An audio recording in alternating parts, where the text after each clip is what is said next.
একের পর এক অভিযোগ মনোজিতের নামে। মুর্শিদাবাদ থেকে পড়তে এসে মনোজিতের হুমকির মুখে পড়ে ল কলেজের এক প্রাক্তনী। 2019 সালে বেধড়ক মারধর করা হয় তাকে।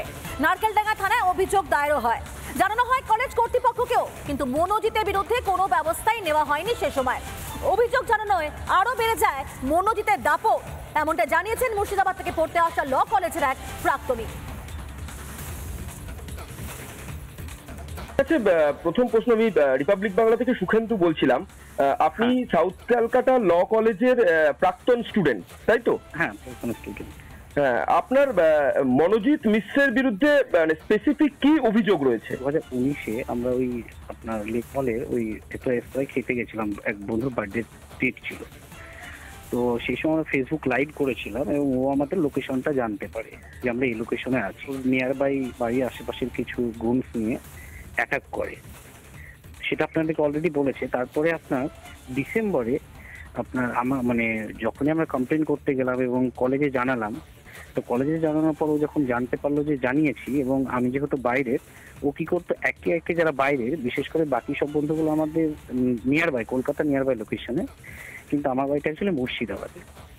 তো আমি যখন থাকতাম শিয়ালদা বোয়ালি হোস্টেলে, ও আমাকে একদিন রাত্রিবেলায় ফোন করেছে। তারা আমাকে রীতিমতো আপনার ডিসেম্বরে 2019-এ আমাকে ফোন দেয় যে যদি আমি কলেজে যাই বা আমি যদি বেশি বাড়াবাড়ি করি বা কমপ্লেন করি এখানে ওখানে, বা বেশি যদি ওর ব্যাপারে কিছু বলি, তো ও আমাকে মারবে এবং আপনার কি আমার ফ্যামিলিও কিছু করতে পারবে না, কেউ কিছু করতে পারবে না। তখন আমি তখন প্রায় রাত্রি 12:30 হবে। তো আমি ইমিডিয়েট তারপরে আমি নিয়ার বাই যে নারকেলডাঙ্গা পুলিশ স্টেশন, সেখানে গিয়ে ওর এগেনস্টে একটা কমপ্লেন লজ করি। আচ্ছা। এবং সেই কমপ্লেন কপিটাও আমার কাছে আছে, এবং সেই কমপ্লেন কপিটা আমি আমাদের জিবিকেও পাঠাই। তাছাড়া তো মেরেছিল 2019-এর রেস্তোরাঁ থেকে যখন বেরোচ্ছিলাম। আচ্ছা। তো তারপরে আমি সেভাবে আর কলেজে অ্যাক্টিভ যাইনি। আর অ্যাকচুয়ালি আমাদের প্রতি, আমাদের ফ্রেন্ড সার্কেলের প্রতি আরো রাগ, কারণ হচ্ছে আমরা কমপ্লেন করেছিলাম কলেজে ওর এগেনস্টে যে এরকম করছে, মহিলাদের সঙ্গে অসভ্য আচরণ, নানা রকম একটা। 2018-তে আপনার যখন ওর এগেনস্টে কমপ্লেন আমরা করেছিলাম, তখন কোনোভাবে জানতে পেরেছিল যে আমরা করেছিলাম, তখন কিন্তু আমাদের সকলকে টার্গেট করেছে এবং আমার 3 বন্ধুকে খুব বাজেভাবে মেরেছিল। 2019-এ আমি কলেজে যাওয়া বন্ধ করে দিলাম যখন ও থ্রেট দিল। আচ্ছা। কলেজে যাওয়া সেরকম আমি অ্যাক্টিভলি আর যেতে লাগলাম না কলেজে। ঠিক আছে, থ্যাংক ইউ। আর এই মনোজিতের একের পর এক কীর্তি প্রকাশ্যে আসছে, আরো কুকীর্তি প্রকাশ্যে আসছে। বিস্ফোরক অভিযোগ করেছেন ল কলেজের অস্থায়ী কর্মী। পরীক্ষা না দিয়ে কলেজে চাকরি, নিয়োগপত্র হাতে পায় মনোজিৎ।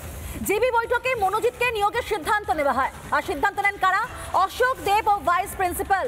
চাকরি পেয়েও কাজ করতো না মনোজিৎ। রিপাবলিককে জানিয়েছেন অস্থায়ী কর্মী পল্লব অধিকারী। মনোজিৎকে কবে থেকে চেনেন এবং ওর নিয়োগটা কিভাবে হয়েছিল? মনোজিৎকে চিনি আমি 14 সাল থেকে চাকরি করি ওখানে। 14 সালে আমি যখন চাকরি করি ও স্টুডেন্ট ছিল। পুরোনো বিল্ডিং ছিল তখন আমাদের ইউনিভার্সিটিতে, ও তখন স্টুডেন্ট ছিল। তারপর ওখানে কিছু গন্ডগোল করতো, মাঝখানে ওর পড়া ছেড়ে দিল। তারপরে আবার রিঅ্যাডমিশন হলো, রিঅ্যাডমিশন হয়ে পাস করলো। পাস করার পর আমরা যখন নিউ বিল্ডিংয়ে এলাম, সেখানেও তারপরে এলো, সেখানেও অনেক দিন ইউনিয়নে বসতো, ইউনিয়নে থাকতো। কিন্তু ওই যদি ভর্তি হয় তাহলে 5 বছর, 22 সালে পাস করলো। 23 না 24-এই রিক্রুটমেন্ট হয়েছে ওর, 1-1.5 বছর হলো আজ। রিক্রুটমেন্ট হয়েছে, জিবির মাধ্যমেই হয়েছে। জিবির মাধ্যমে হয়েছে? হ্যাঁ। রিক্রুটমেন্টের যে প্রসেস, নিয়োগের যে প্রসেস, পরীক্ষা কোনো কিছু দেওয়া হয়েছে? দিয়েছে? কোনো পরীক্ষা হয়নি? না। আপনি কি পরীক্ষা দিয়েছিলেন? আমাদের ভাইবা হয়েছিল। নানা ধরনের কন্টেন্ট দেখার জন্য লাইক করুন, শেয়ার করুন আমাদের ফেসবুক পেজ, সাবস্ক্রাইব করুন আমাদের ইউটিউব চ্যানেল। পাশাপাশি অন্যান্য ব্রেকিং নিউজের জন্য অবশ্যই চোখ রাখুন রিপাবলিক বাংলায়।